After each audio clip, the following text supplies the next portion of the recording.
Euzu billahi mineşşeytanirracim. Bismillahirrahmanirrahim. Es-salatu vesselamu ala Resulina Muhammedin ve ala alihi ve sahbihi ecmaîn. Amma ba'd. Bura qədər fərz namazların qılınışı, həmçinin bunlarla əlaqədar önəmli şeyləri öyrəndik. Bu dərsimizdə isə fərz namazdan sonra nə edilir, onları öyrənəcəyik. Deməli, bildiyimiz kimi fərz namazı qıldıqdan sonra, salam verdikdən sonra 3 dəfə əstəğfirullah deyilir. Bundan sonra isə Allahümmə entəs-səlam və minkəs-səlam, təbarəkdə ya zəl-cəlali vəl-ikram duası deyilir. Bu dualar təbii ki, səssiz şəkildə deyilir. Bunun səssiz şəkildə deyilməsi daha uyğundur, daha doğrudur. Yəni, buradan sonra artıq cəmaət namazından sonra qalan ibadətlər fərdi şəkildə olur əsasən. Ona görə də bunların səsli şəkildə deyilməsi qeyd elədiyimiz kimi münasib də deyil, doğru da deyil.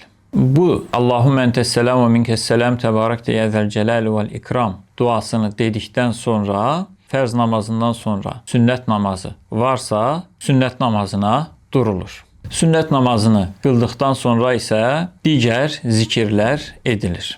Əgər fərz namazından sonra digər zikirlər də edilib, sonra sünnət namazı qılınsa, bu da doğrudur, bu da keçərlidir. Bunda da heç bir problem yoxdur. Bildiyimiz kimi bəzi məscidlərdə, bəzi bölgələrdə, bəzi ölkələrdə fərz namazından sonra bütün zikirlər edilir, dualar edilir. Ondan sonra sünnət namazına durulur. Bəzi yerlərdə isə fərz namazından sonra əstəğfirullah və bundan sonra Allahümmə entəs-səlam və minkəs-səlam dedikdən sonra sünnət namazına durulur. Sünnət namazından sonra isə qalan dualar edilir. Burada əsas məncə diqqət edilməsi lazım olan yer, bir məsciddə adət-ənənə necədirsə, o bölgənin xalqı necə qılırsa, onlar kimi qılmaq daha uyğundur. Yəni, fərzdən sonra dərhal sünnəti qılırlarsa, bizim də orada dərhal sünnəti qılmağımız daha münasibdir. Yox, əgər fərzdən sonra dualar edilir, hamısı dualar bitdikdən sonra sünnət qılınırsa, bu şəkildə eləməyimiz daha uyğundur, daha doğrudur.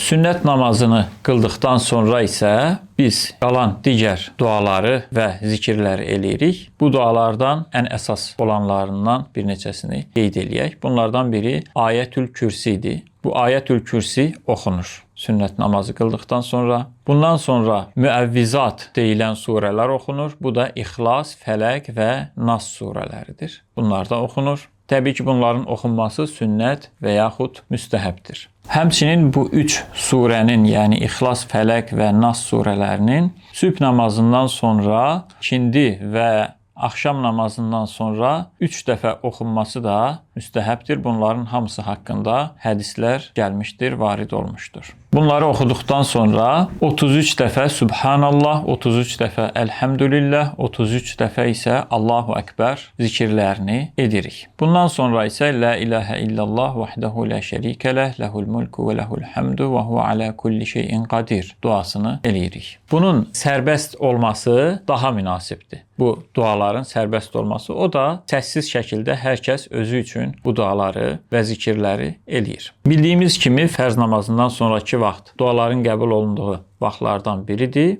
Yəni fərz namazından sonra və yaxud fərzi qıldıqdan sonra, sünnəti də qıldıqdan sonra sünnədə gələn, varid olan duaları eləyə bilərik. Həmçinin öz istədiyimiz duaları da eləyə bilərik. Allahdan öz ehtiyaclarımızı istəyə bilərik. Bəli, bu dualardan da sünnətdə olan dualar çoxdur. Bunlardan da 2 dənəsini qeyd eləyək. Bunlardan biri Allahümmə a'inni alə zikrikə və şükrikə və husni ibadətik duasıdır. Həmçinin sübh namazından və məğrib namazından sonra Allahümmə əcirnə minən-nar duasını da 7 dəfə demək müstəhəbdir. Bəli, yuxarıda qeyd elədiyimiz La ilahə illallah vahdehu la şərikə ləh, ləhul mulku və ləhul həmdu və huvə alə kulli şeyin qadir duasını da 10 dəfə və yaxud 25 dəfə deməyə dair rəvayətlər də, hədislər də vardır. Dediyimiz kimi bunlardan əlavə bir insan öz istədiyi duanı öz dilində də oxuya bilər. Burada istər duanı eləyərkən əlləri